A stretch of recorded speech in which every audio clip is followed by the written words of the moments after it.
ये कहानी है संजय और उसकी मूर्ख बीवी मीनू की। संजय अपनी पत्नी मीनू, अपनी माँ सुधा और अपने पिता आनंद के साथ उत्तर प्रदेश के शहर नोएडा में रहता था। एक दिन वो अपने ऑफिस जाने के लिए तैयार हो रहा था। संजय ने अपनी पत्नी मीनू को बोला, मीनू मैं तैयार होकर आता हूँ, ड्राइवर को मेरा बैग दे दो, गाड़ी में रख देगा।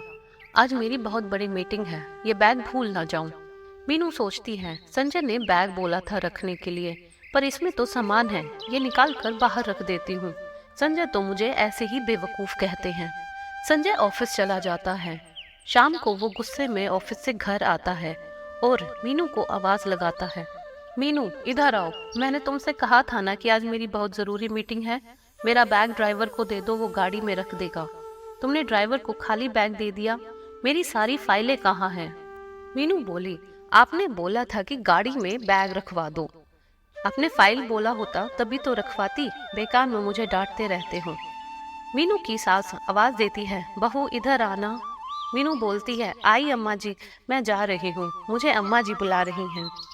संजय बोला, अरे इसके साथ रहकर तो मैं भी बेवकूफ बन गया हूँ, पता नहीं किस दिन इसे अकल आएगी। मीनू बोली, जी अम्मा जी, आपने बुलाया? सुधा कहती है, बहू मैं मंदिर जा रही हूँ, मेरे आने तक गैस पर करेले रख देना और बीच बीच में चलाती रहना। उसके बाद सुधा मंदिर चली जाती है और मीनू की बेवकूफ़ी शुरू हो जाती है। मीनू बोलती है, आज अम्मा जी बहुत खुश होंगी, पहले मैं सारे करेले गैस पर रख देती हूँ। हाँ अब थोड़ी देर हो गई है, अब इन्हें चलाती हूँ और फिर रख देती हूँ। वैसे मैंने करेले को बीच में चला दिया है, अब माँ जी आने ही वाली होंगी। मीनू की सास सुधा मंदिर से वापस आती है और रसोई में जाती है। सुधा बोलती है, मीनू ये क्या कर रही हो, करेले कहाँ हैं? मीनू बोलती है, अम्मा जी ये रहे करेले, आपने ही तो बोला था गैस पर रखना और बीच बीच में चलाना, मैं करेले को चला रही हूँ। सुधा बोलती है, हे भगवान मीनू बहू, मैंने कहा था करेले गैस पर रख देना, मतलब करेले की सब्जी बना लेना, और चला लेना मतलब सब्जी को बनाने तक हिलाती रहना। मीनू बोली, तो ऐसा कहना था ना अम्मा जी, आप मुझे जैसा कहेंगी मैं वैसा ही तो आपकी आज्ञा का पालन करूंगी ना। सुधा और संजय एक दूसरे की शक्ल देखने लगते हैं और गुस्से को पी लेते हैं। एक दिन तो मीनू की बेवकूफ़ी ने हद पार कर दी। मीनू बोली, कमरे का क्या हाल बना रखा है, इतनी मिट्टी है टेबल पर, अरे ये लैपटॉप सारा दिन संजय इस पर काम करते हैं, कितना गंदा हो रहा है, क्यों ना इसको अच्छे से धो दूं। मीनू लैपटॉप को सर्फ के पानी में डुबोकर धो देती है और कपड़े सुखाने वाली रस्सी पर टांग देती है। तभी संजय आ जाता है।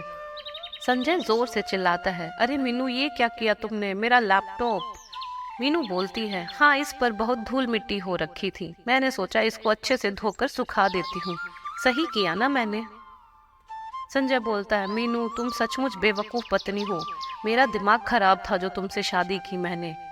सुधा भी बोलती है, मीनू बहू तुम में जरा भी समझ है, लैपटॉप भी कोई धोने की चीज है?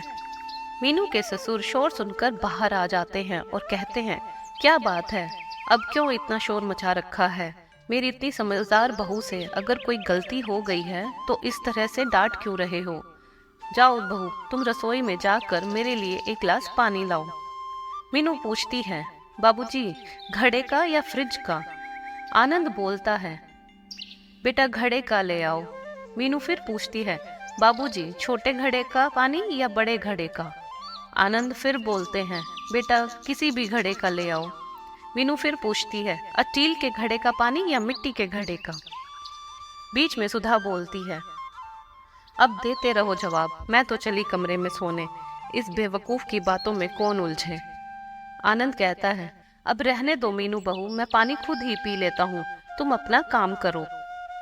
मीनू कहती है, अच्छा ठीक है बाबूजी, वैसे पता नहीं मुझे सब इतना बेवकूफ क्यों समझते हैं, ऐसे ही डांट दिया मुझे, धुलने पर लैपटॉप कितना सुंदर दिखाई दे रहा है। संजय और मीनू की सास मीनू की बेवकूफ़ी से बहुत परेशान रहते थे। एक दिन संजय और मीनू के ससुर आनंद को किसी जरूरी काम से दूसरे शहर जाना था। आनंद कहता है, सुधा मुझे और संजय को जरूरी काम से लखनऊ जाना है, अपना और मीनू बहू का ध्यान रखना। संजय भी मीनू से कहता है, और तुम भी जरा अपने फालतू दिमाग का कम इस्तेमाल करना। इस पर आनंद बोलता है, अरे कभी तो बहू को डांटे बिना कोई काम कर लिया कर संजय बेटा, चल देर हो रही है और ट्रेन का वक्त हो रहा है। संजय और आनंद लखनऊ चले जाते हैं। दोपहर के वक्त मीनू अपनी पड़ोसन रेखा के साथ बात कर रही थी। अब क्या करूं रेखा, तू ही बता, कितना ध्यान रखती हूँ सबका, फिर भी संजय और माजी मुझे बेवकूफ़ ही समझते हैं। रेखा बोली, मेरे पास एक इलाज है जिससे तेरी सास और पति तेरे से खुश हो जाएंगे। मैंने भी यही अपनाया था, बहुत चमत्कारी नुस्खा है। मीनू पूछती है, क्या नुस्खा है? रेखा जल्दी बता। मीनू की बेवकूफ़ी का फायदा उठाकर रेखा उसे एक बेवकूफ़ी से भरा नुस्खा बता देती है और कहती है, ये नुस्खा तेरे बहुत काम आएगा। वैसे तुझे पता है ना, पिछली गली में कल रात एक घर में चोरी हो गई। चोर छत के दरवाजे से घर में घुस आए थे। मीनू बोलती है, क्या छत के दरवाजे से? मुझे याद आया, हमारी भी तो छत का दरवाजा खुला रहता है, उसकी कुंडी खराब है। चलो अच्छा है, चोरों को ये बात नहीं पता चली। रेखा बोली, अच्छा अब मैं जाती हूँ। मीनू को छत के दरवाजे के बारे में बात करते हुए वही चोर सुन लेते हैं।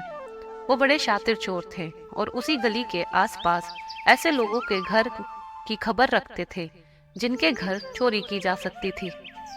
इशारे से दोनों चोर बात करते हैं कि आज रात इसी घर में चोरी करेंगे और वहां से चले जाते हैं। मीनू घर के भीतर आ जाती है। रात के वक्त चोर बोला, भाई चल जल्दी से चोरी कर लेते हैं, छत का दरवाजा खुला हुआ है, लगता है दोनों सास बहू घर में अकेली हैं, कोई आदमी घर में नहीं है तो चोरी करना और भी आसान हो जाएगा।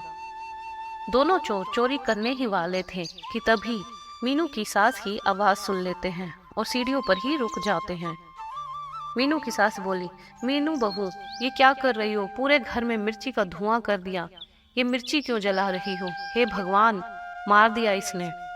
मीनू बोली, अम्मा जी ये नुस्खा है, ये आप अभी नहीं समझोगे, पहले इस मिर्ची के धुओं को घर के कोने कोने में फैल जाने दीजिए। मीनू मिर्च का धुआं फैलाती हुई छत की सीढ़ियों के पास जाती है, जिसकी महक से दोनों चोर तेज तेज खांसने और छींकने लगते हैं। उनका बुरा हाल होने लगता है। चोर चिल्लाते हैं, अरे कोई बचाओ, इस पूरे घर में मिर्च है, ये कैसा घर है भाई, अरे भाग लो यहाँ से। मीनू की सास बोली, ये किसके खांसने की आवाज आ रही है? मीनू बहू ये तो चोर है, जल्दी आओ बहू, दरवाजा खोलो, हमारे घर में चोर घुस आए हैं। चोर बोले, अरे मेरी अम्मा हमें जाने दे, हम गलती से तेरे घर आ गए थे चोरी करने। सुधा बोलती है, मीनू बहू जरा वो सामने रखा डंडा लाना, इन चोरों की तो आज खैर नहीं। मीनू और सुधा दोनों चोरों को पीटने लगती हैं। इतनी देर में मोहल्ले के लोग भी आ जाते हैं और चोरों को पकड़ लेते हैं, जिन्होंने पिछली गली में कल रात को चोरी की थी। मारो इनको, पकड़ो। दोनों चोरों को मोहल्ले के लोग पुलिस के हवाले कर देते हैं। मीनू की सास बोली, बहू तुमने तो कमाल कर दिया, वाकई में तुम बहुत अच्छी बहू हो। मीनू बोली, रेखा इधर आ, मुझे लगता है तेरा नुस्खा काम आ गया। अम्मा जी मेरे से पहली बार इतनी अच्छे से बात कर रही हैं। मिर्ची वाला नुस्खा अपना असर दिखा रहा है और उन्होंने मुझे अच्छी बहू भी कहा, नहीं तो हमेशा बेवकूफ़ ही कहती हैं। रेखा अपना सा मुंह लेकर रह जाती है। मीनू के बेवकूफ़ी भरे नुस्खे ने सच में उस दिन कमाल कर दिया। आनंद और संजय जब वापस लौटते हैं तो उन्हें सारी बात पता चलती है और वो भी हंस हंस कर लोटपोट हो जाते हैं। मीनू को अब भी यही लग रहा था कि ये शायद नुस्खे का कमाल है। संजय की बेवकूफ़ पत्नी उस दिन सबके दिलों में अपने लिए प्यार ले आती है और ये कहानी यहाँ ख़त्म हो जाती है। वीडियो को लाइक करें, शेयर करें, हमारे चैनल को सब्सक्राइब करें और बेल आइकन को प्रेस करें ताकि हमारी नई वीडियो का नोटिफिकेशन आपको मिलता रहे। Thank you.